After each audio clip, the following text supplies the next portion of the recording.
Amen. Amen. Amen. Jesu Kristu inkosi. Hallelujah. Hallelujah. Siyabonga mfundisi amazwi. Ngathi singabele sihambe sekukhulunyiwe. Hallelujah. Kwakhiwa abantu kufanele bayohlangana noJesu. Hallelujah. Balindelwe ekhaya. Lelithuba olitholayo la emhlabeni nekulisebenzise prophetically. Ungayisoli ngelinye ilanga ukuthi ngalithola ithuba ngahluleka ukulisebenzisa. Lelithuba olitholayo ngelakho ama-hour wakho as an individual. Umuntu nomuntu per day unama-hour anikezwe wona ukuthi alungise each and every day. Lithi iBhayibheli okula emhlabeni konke okukhona kuyinkanuko yamehlo, inkanuko yenyama. So lezo zinto zikususa ebukhoneni bukaNkulunkulu. Hallelujah. Khona into ekhulunywa ngumpostoli chapter number 8 ekhuluma ngokukholwa. Lithi iBhayibheli laphana okholwayo usindiswa ekulahlweni besahamba ngokukamoya.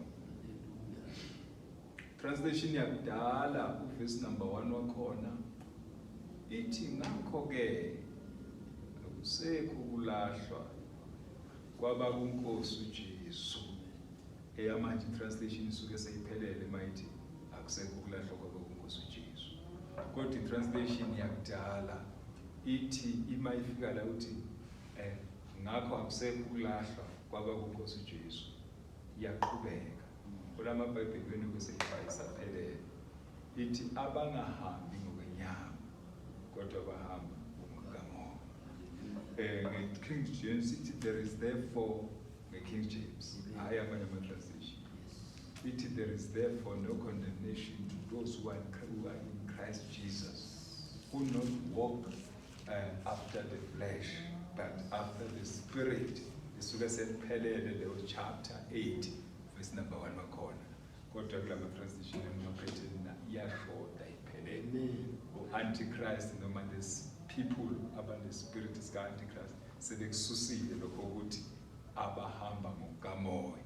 Sekungaze uthole ku-verse number 4 lokho noku-verse number 5 ukuthi abenyama baveza izithelo zenyama.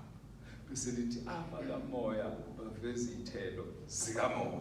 Uyabona ke mase uhamba ngokukamoya nomsathana kaletha intaba kuwe. You will climb the mountain. Awunandaba le. Because sewuhamba ngokukamoya. Hallelujah. So manje ke uma uhamba ngokukamoya usathana ngamithi angamisa intaba.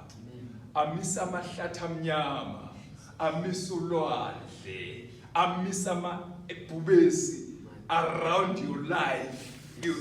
Hallelujah. Kodwa ngokuhamba ngokukamoya. Amen. Ayikho zoyesaba la. Awu, amen. Uzothi ulwandle noma ngaya kuluzungulala noma ngabalekela kumabhubesi lizo azongibulala makunesidingo. Kodwa manginoNkulunkulu, uNkulunkulu engavumanga ngingena noma kuphi ngiphume ngale. Amen. Awu, hallelujah. Ngoba wena uhamba ngokukamoya. So yadingeka amakholwa azohlangana noJesu ku rapture ahambe ngokukamoya. Amen. Hallelujah. Ngoba uma uhamba ngokukamoya uthokozisa uNkulunkulu wakho. That is why kuno chapter number 4 book of John athi uJesu ekhuluma nomfazi waseSamaria athi kuza isikhathi sifazane kholwa yimi ukholwe nakubaba. Amen. Ngoba kuza isikhathi lapho abakholwayo abathanda uNkulunkulu bayomkhonza ngeqiniso ngomoya nangeqiniso ngoba kubalekile abakhonza uNkulunkulu abanjalo. Amen. Hallelujah. Egameni lenkosi uJesu kuningi bengakukhuluma kodwa ke sibonga ukuthi umfundisi usewukhulumile. Ake sibheke nje bekuzofunda lapha chapter number 12 ka book of Revelation bekuzomfunda chapter number verse number 7 wakhona. Lethi nje isikhathi haleluya sizothi kungiphazamisa kancane. Kodwa ke uma kwenzeka ake simfunde nje bese sizokhuluma okuncane nje kwakhona hayi okuningi. The book of Revelation chapter number 12 verse number 7 bengifuna no chapter number 5 ku 2 Corinthians but ke kuzodepend ukuthi ngingakwazi nje ukuhlangahlanganisa discussion. Hallelujah. Ongiphatheleka angasifundela uMichael uyalwa noDra. uMichael wenzani bazalwane? Uyalwa noDra. Ukuthi usempini la emhlabeni kodwa lemiqaleni phezulu. Amen. La uyakhona waliwa. La uyakhona. Amen. Kwasuka impi. Yazi leyampi leya uma ngiyibheka bengekho necessary. Yazi isuswa yini leyampi? Isuswa yi-pride. Ayindi pride. Ukusukela nje umuntu asuka adelela uNkulunkulu athi yazi mina mayebona ukuthi bonke ezulwini bayamhlonipha ngenxa ye-authority anikezwe yona yokuworship uNkulunkulu. Hallelujah. Yokwenzani? Yokuworship. Hawu ukuthi lo muntu uthi naye worship. Just leyo nto leyo sekunika ama-powers ukuthi izulu lonke liyamhlonipha.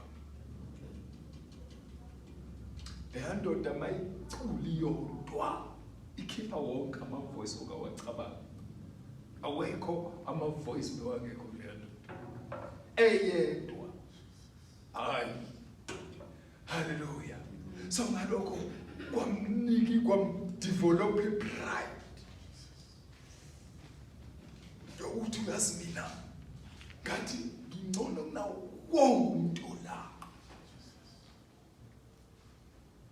Impe unnecessary. Yokwenza yokuziphakamisa above God. Isaiah 14 mawungayithola ifunde ngenyina hayi manje. Ukuthi ubani lo ebizwa ngegama elimnandi ezweni. Thiwa Lucifer.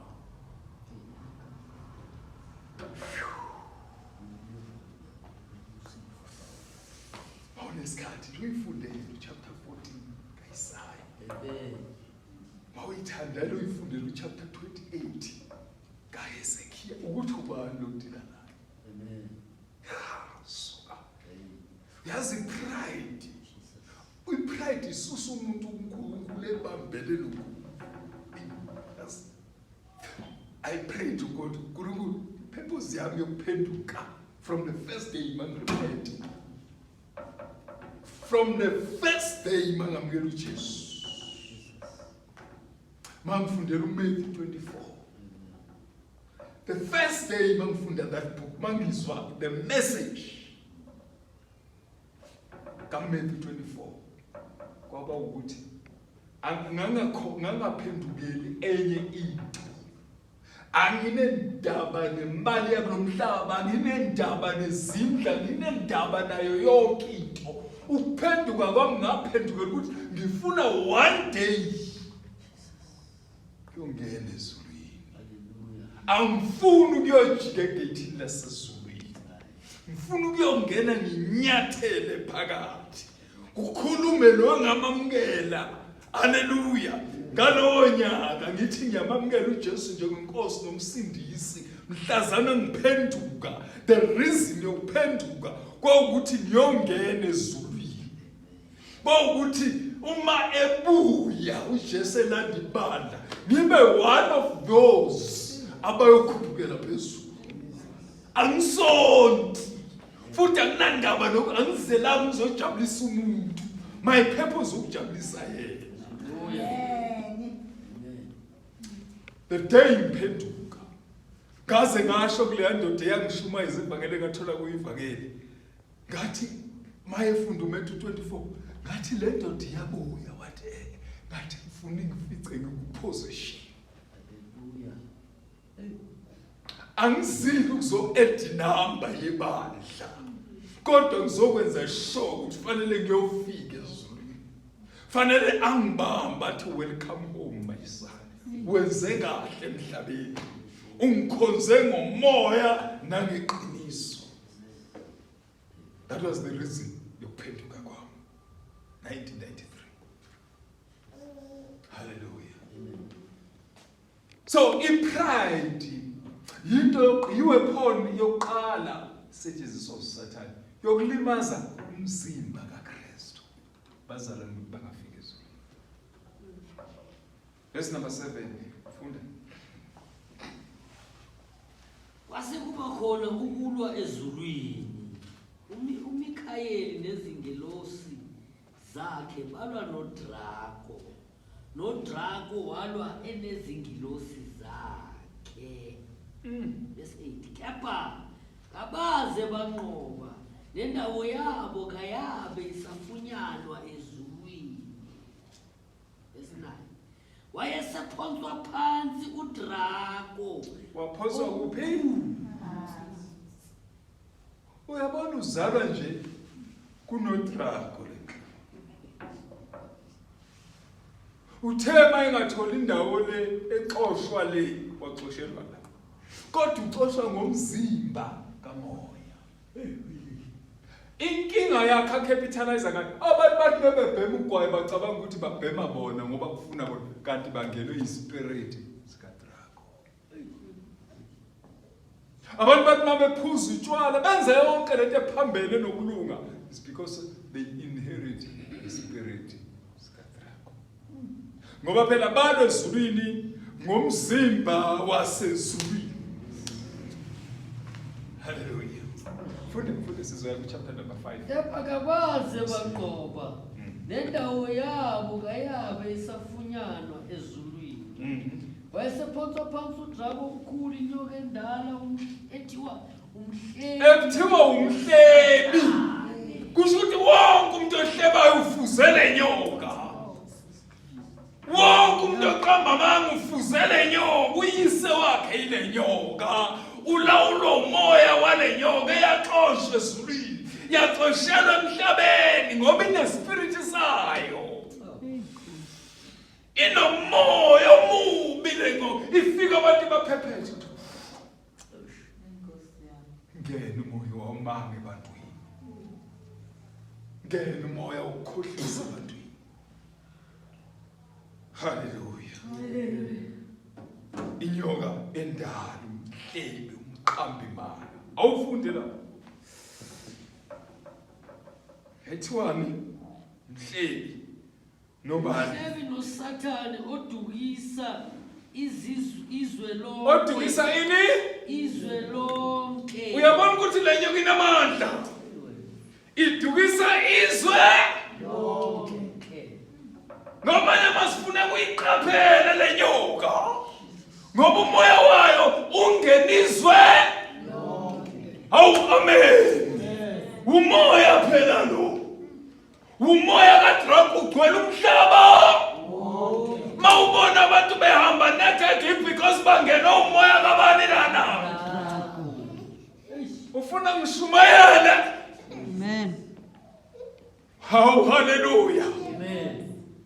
Ngathi sokuyeka konke okunye chapter 17 verse 15 khona la. Kuvezela umoya weDraco. Awufundi uqede lapho mfundisi. Cela ufunde. Hallelujah.